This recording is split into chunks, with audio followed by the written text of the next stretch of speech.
因为军人毕竟负有保家卫国，那我们都知道台湾有许多的武器研发、自行研发，但有时候也需要国际上，特别像美国的这些军事的援助。以前就一直听到一个说法，就是美国有时候不是不给我们好武器，他很怕给了好的武器之后，因为军中泄密的或者这间谍的相关的一些案例一直时有所闻，甚至有时候位阶都到这个降级这美国怎么敢提供相关资讯？这个一个拐弯可能就送到中国去了，所以也因为这样子产生了许多大家的担忧这是真的吗？真的有因为对于台湾军人的这个忠诚的这些信任而有这个问题，还是这又是中国的一个分化的手段？这部分我们请教一下彭孝大哥。是的，这个其实美国也非常的关注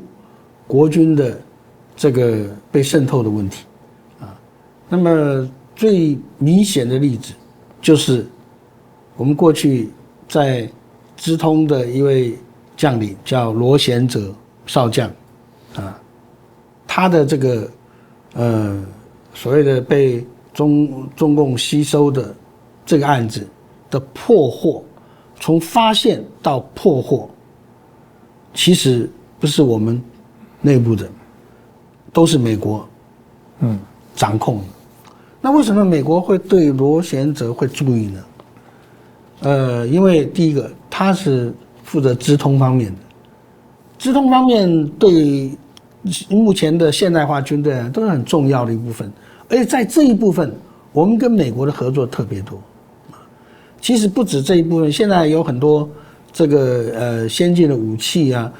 这些，但是先进的武器这一部分，因为它里面的很多的零附件就算都告诉你好了，你中国人买不到嘛，也没办法说怎么样，而且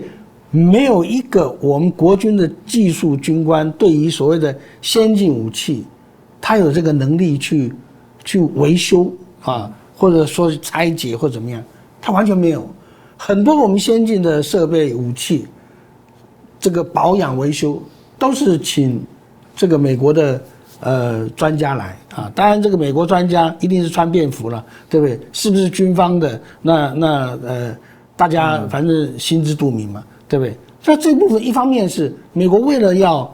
掌控他的国防科技的机密，二方面也是说这样子他才能够比较放心的让这些比较先进的武器不光只是用到我们台湾，用到其他邻国也是一样。所以呢但是我们很多国军的将领或者国军的干部对国际情势不了解，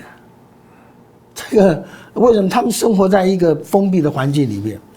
所以他不晓得说，他以为说好像只有这个我们国内的系统会监控他完全没有料到说，居然连美国的 CIA 都会关注到你所以今天也透过这样的一个例子，再次的提醒我们台湾的党政军特各部门，不要以为说只有我们台湾内部在做一些应有的一些防谍防渗透、反渗透的这种监控。现在特别是现在我们跟五眼联盟之间的关系非常的密切其实这个很多的间谍案是透过五眼联盟的情报这个交流而来的甚至于我所知道，我们连印度都有很多的情报的交流，所以在这一方面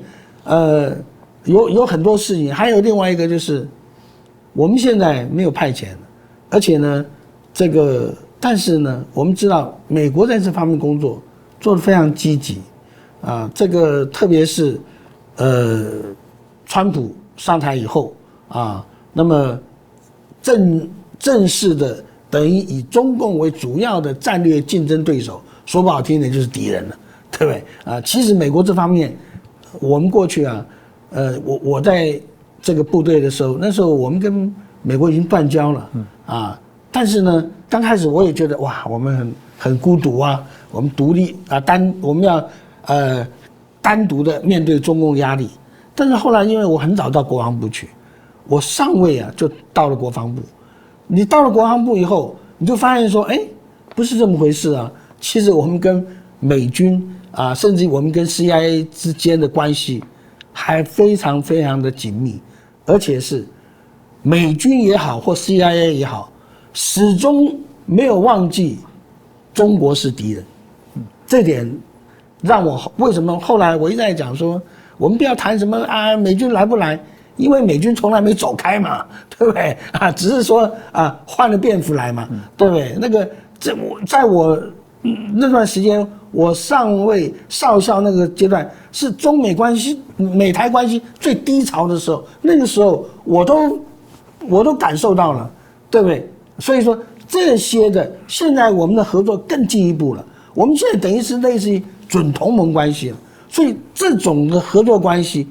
第一个，我绝对相信美国在中共的中央阶层有他的眼线。很简单嘛，因为啊，中共的那些大官，10个有8、9个啊，都把贪污的钱挪到美国去了嘛。你以为美国不晓得吗？你以为美国不会查吗？对不对？然后中共所破获的这个美国间谍里面，有好几起，就是因为说他的子弟啊在美国，然后这个受到这个美国有关单位的吸收。然后要他们啊回去啊，找他老爸要一些情报资料啊，诸如此类的。因为中国内部啊最不安全的是什么？它国安单位最不安全。你看连续啊，他的国安部也好啊，他的这个这个公安部也好，连续高干都被抓起来，这代表什么意义啊？他们自己内部很不安全。所以在这个阶段里面，其实美国也做了很多这方面的派遣工作，而且长期的埋伏，在重要关节点的时候就会出来。所以为什么说啊，过去这段时间里面，譬如像说我们有一位陆委会的啊这个政务官的副主任啊，我就不要讲他名字了啊，说好像是把一些资料拿给中国，后来谁告诉我们的？美国告诉我们。美国为什么知道？他在那里有人嘛，对不对啊？所以说他在那里有人啊，他那边大陆那边跟台湾的哪些人接触，透过美国会让我们的国安单位了解这些状况。所以说，在这种状况之下，一方面我们现在因为跟美国跟日本在这个这种战略关系越来越紧密，而且这种互动越来越密切，所以这一方面也幸亏有五眼联盟，有日本这些盟国大家的帮助，使得我们对于大陆的一些情报工作得到一些弥补。但是呢，我刚才也一再讲真的。我们的为什么我们的国军的将领如此脆弱啊？你都到将领了退伍以后如此的公开的这样背叛国家，关键在哪里？关键就在于我跟我们于将军我们所受的教育我是政战学校毕业的，于将军陆军官校毕业的但是我们都是在陆军官校入伍我跟邱国正是同一期他是陆官的，我们同时入伍那个时候你看陆军官校校歌怒潮澎湃，党旗飞舞，直到现在还在党旗飞舞这代表什么意义？就是陆军官校它的前身黄埔军校基本上就是一个在苏联共产党协助出钱出人出教官来建立的一个军校。那这种呢，它基本上就是什么？就是一个党军学校。所以我们受的教育是什么？党军教育党国一体对不对？党政军一体所以我们为什么刚才于将军提到忠党爱国，好像是你死了以后又颁国旗又颁党旗，这代表忠党爱国这是最完美的 ending。但是说实在，这不是一个正常的现象啊！特别是现在台湾民主化以后啊，就造成了我们很多这些军中出来的，因为他在一个封闭的环境里面，长期受这种的教育，所以他始终认为说，国民党政权丢掉了，就等于是完蛋了，党国完蛋了，对不对？所以中共就是针对我们这样的一个问题，所以他现在提出什么啊？反独促统。什么叫促统？好，中国要统一中国是怎么样，对不对啊？反独，你只要反对统一的都是独嘛，对不对？那特别是我们过去长期以来就把民进党当做一个台独政党就把民进党当做好像是什么？但是当然，过去有一段时间民进党是有一部分人主张台独的，但是说实在，民进党已经不是当初的民进党，民进党内部做了很多的改变，很多的调整。你看现在民进党还有哪个说台独建国的？没有了说在台湾没有人还在讲台独建国了。为什么？已经可以透过民主的方式获得了政权来进行他的这个执政了。他干嘛还是搞什么建国搞得你死我活的，对不对？所以这些状况的改变，很多人不了解没有注意到政治的变迁。民进党已经没有台独了，但是国民党却丢掉了反共，这实在令人非常非常这个惋惜的地方。而且刚才于将军讲的这种现象为什么说国民党的一些的退休的将领还会有这种观念？我宁可共产党来，我不要让民进党执政。这就是什么？就像当初吴三桂这个开山海关，引清军入关他的想法认为说因为北京被李自成他们这些这个反贼所占领了他的爱妾陈圆圆也被俘虏了，所以他想说，那我就让清军进来，把这些流寇给打倒。结果流寇是打倒了大明王朝也就丢掉了。所以说这个就是我常讲说，这叫什么？吴三桂心态。特别是我们这一辈很多的这个军人一直有这种糊涂吴三桂。我说他们糊涂在哪里？就是他们始终定格在那个中党爱国的那样的思想里面。当然我说实在，我了解他们的状况当然我是因为过去工作的关系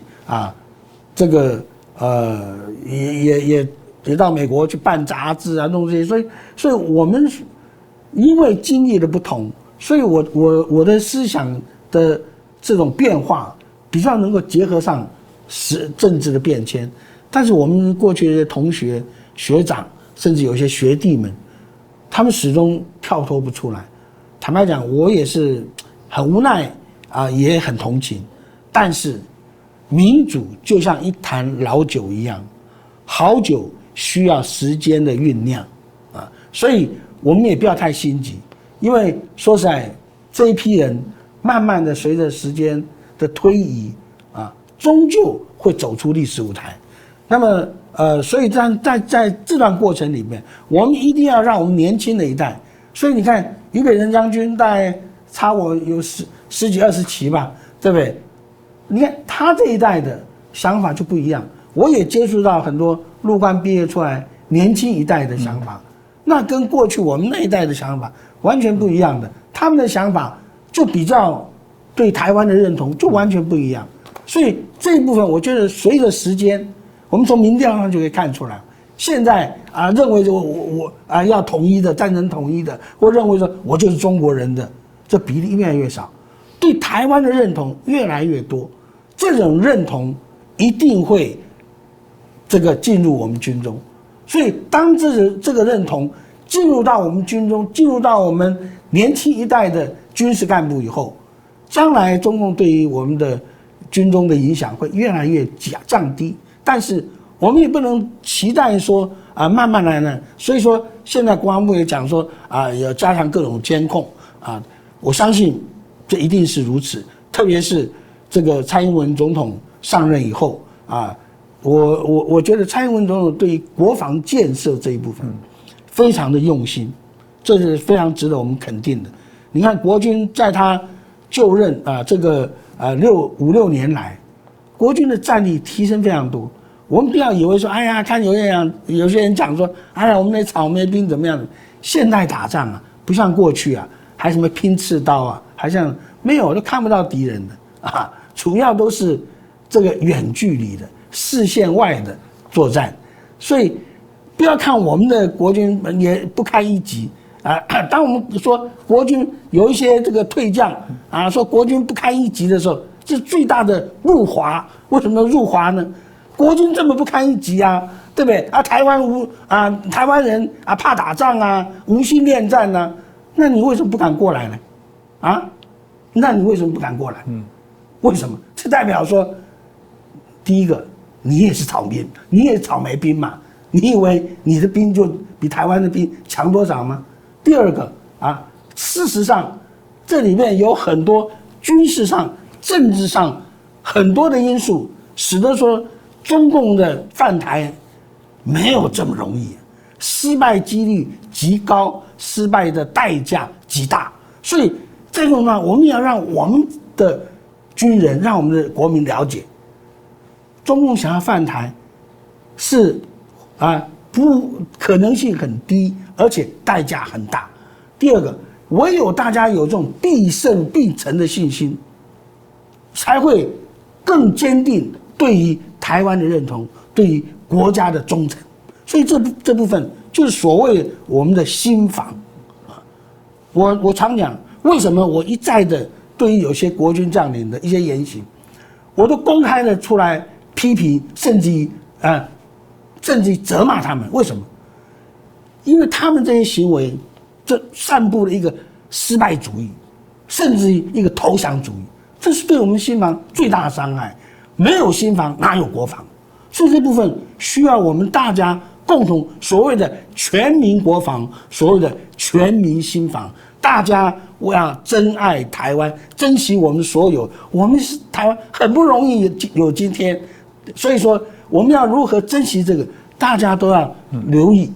大家都要知道说，中共没有改变对台湾的野心。第二个，中共没有停止对台湾的渗透，所以这部分需要我们不断的提醒自己，提醒我们亲朋好友，大家要注意不要随便听大陆怎么样怎么样。你看他干的表面上大陆好像是这个很多建筑很新很多建设很新，但是实际上脑袋里面的观念没有改变，脑袋里面始终是那种过去的这个中国是这个上国的这种概念始终认为你们这些就要向他朝贡，就要向他磕头。这种观念没有改变，这种观念没有变。坦白讲，表面的繁荣是一时的。我觉得我们最大的这个，为什么很多人到台湾来发现说，台湾的建筑很老旧，但是台湾的观念很新，特别是台湾所形成的一种与时俱进，跟世界潮流密切接轨，甚至在我们的很多科技领域里面，我们还走在这个全世界的前列。所以这就是我们的优势所以再这样，我们要了解自己，珍爱台湾，这个才是最基本的来反制中共渗透的最有力的武器。